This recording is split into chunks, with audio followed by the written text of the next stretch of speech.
শুভ সন্ধ্যা জনাইছো সকলোকে বলকচোন আজি গধূলি চাহ কাপৰ লগত খাবলৈ কিবা এটা বনাও এয়া ব্ৰেড আলু বইল কৰি লৈছো আজি ভাবিছো ব্ৰেড পকৰা খাও পিয়াজ নহৰু মিহি মিহিকৈ কুটি লৈছো আৰু এখন কেৰাহীত অলপ তেল দি এইখিনি ৰং চোৱা হোৱালৈকে ভাজি লম গধূলি সময়ত এনেকৈ চাহৰ লগত কিবা এটা স্পাইসি খাবলৈ কাৰ মন যায় বাৰু আমি কিন্তু প্ৰায় বনাই খাই থাকো দেই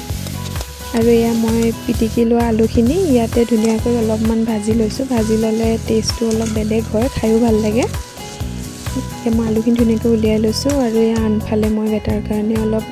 সুজি বনাই আছো আৰু আমাৰ কাৰণে লাল চাহ আৰু কি হ'ল জানে নে বেসন কম আছিল গতিকে এইখিনি আলু চপ বনাই থৈ দিলো এতিয়া আমাৰ চাহ ৰেডি বলকচোন হাজবেণ্ডক দিবলৈ যাওঁ তেওঁৰ ৰিয়েকশ্যনটো চাপতে চাহৰ লগত একদম ব্ৰেড পকৰা দেখি হাঁহি ওলাই গৈছে মিচিককে এতিয়া আমি চাহ কাপ খাই লওঁ দেই আজিলৈ ভিডিঅ'টো সামৰিছো আকৌ লগ পাম পুনৰ নতুন এটা ভিডিঅ'ৰ সৈতে